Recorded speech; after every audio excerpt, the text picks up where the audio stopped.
Chicago City Council has 3 weeks to pass the city budget.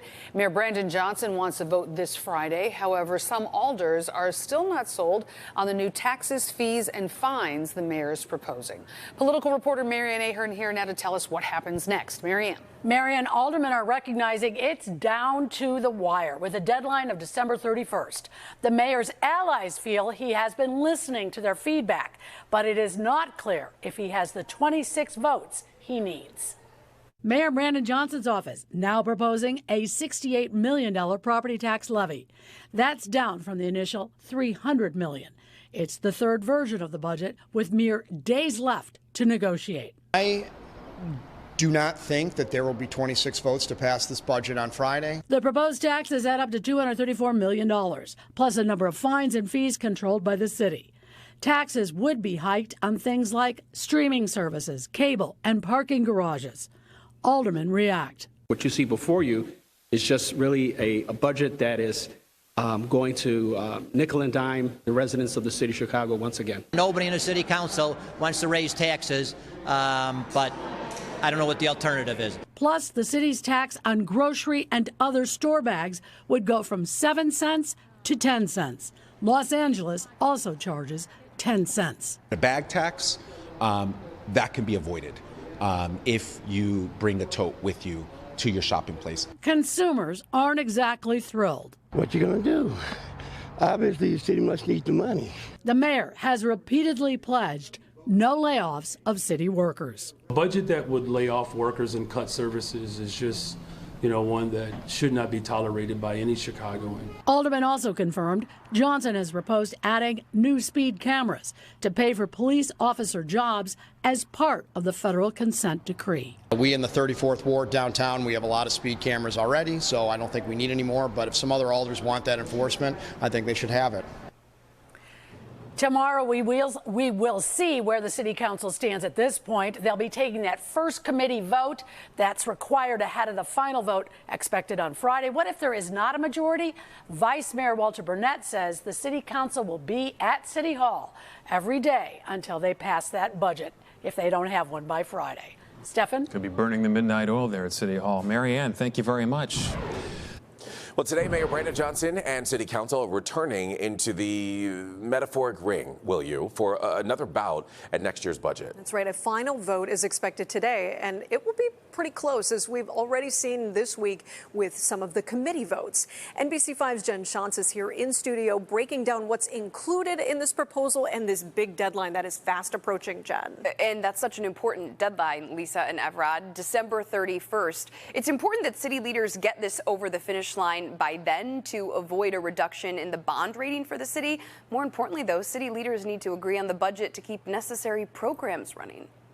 We have to get this thing done so that we don't close the city down. And if we do close the city down, we lose money. It makes everything. Now, there has been a lot of debate over this budget, which is now in its third draft. Here's what's in it. A $68 million property tax hike. Now, that is down from the original $300 million hike Mayor Johnson originally asked for, despite promising the opposite on the campaign trail. So what does this mean for Chicagoans? If you own a home that's worth $450,000, for example, you'll be paying around $136 more each year.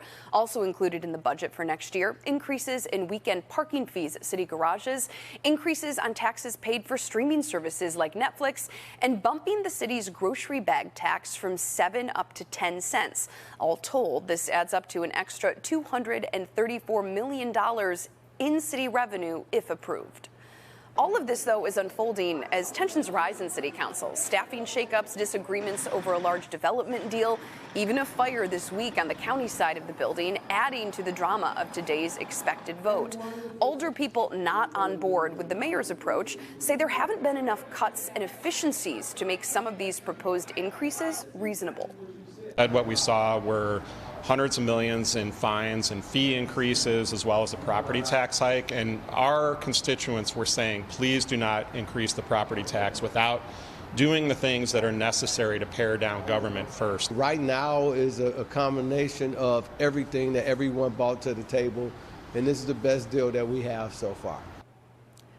The mayor has said repeatedly there will be no layoffs of city workers to make this budget work. He's also hoping to avoid major cuts to programs. Some will be necessary, though, including a $29 million cut for small business grants. If City Council cannot agree on a budget by today, council members will be back at City Hall this weekend. Mayor Johnson's team says they're confident they will have the numbers today. We'll have to wait and see. At least one alderperson has asked the vote to be wrapped up by 3 p.m. today to observe Shabbat. Lisa? We'll have to see if they can get this passed. Thank you so much, Jen. Well, we're getting to breaking news into our newsroom this morning. So we've been telling you about Chicago's 2025 budget. It was slated for a final vote today. Mayor Brandon Johnson needs 26 votes in order to push this through, but it is expected to be close, and the mayor could even be the tie-breaking vote. NBC5's Jen Shantz is here in studio breaking down what's included in this budget, this big deadline fast approaching. And Jen, tell us about this new information you are just learning about the timing of this vote. Yeah, a big development here, Lisa. Just in the last couple of moments, we've learned from sources close to aldermen that the budget vote is being moved to Wednesday. It's already been delayed. The city faces an important deadline, too, December 31st. It has to get the budget over the finish line or risk its bond rating. So there's a lot at stake here. This additional delay coming amid fears that Mayor Johnson may not have the votes needed.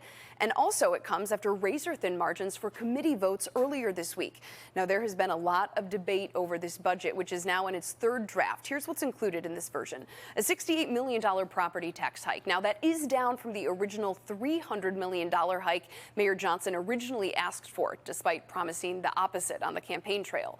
So what would this mean for Chicagoans? If you own a $450,000 home, for example, you would pay around $136 more each year. Also included in this version of the budget proposal, increases in weekend parking fees at city garages, increases on taxes paid for streaming services like Netflix, and bumping the city's grocery bag tax from 7 to 10 cents. All told, this adds up to an extra $234 million in city revenue if approved. The division that's been created over the last year and a half is pretty apparent on these votes. And I think that by the time Friday comes, how we come together in the next 48 hours will be watched, but I'm confident we will. Those aldermen speaking with NBC5 earlier this week. The mayor has repeatedly said there will be no layoffs of city workers to make the budget work. He's also hoping to avoid major cuts to programs, but some will be necessary, including a $29 million cut for small business grants. Again, that major development we are learning this morning from sources that the budget vote is expected to be delayed until Wednesday. We will be following this very closely. We'll have much more to come at 11 o'clock. We certainly thought that they were going to at least work through the weekend, but now Wednesday. Okay, Jen, thank you for that latest development there.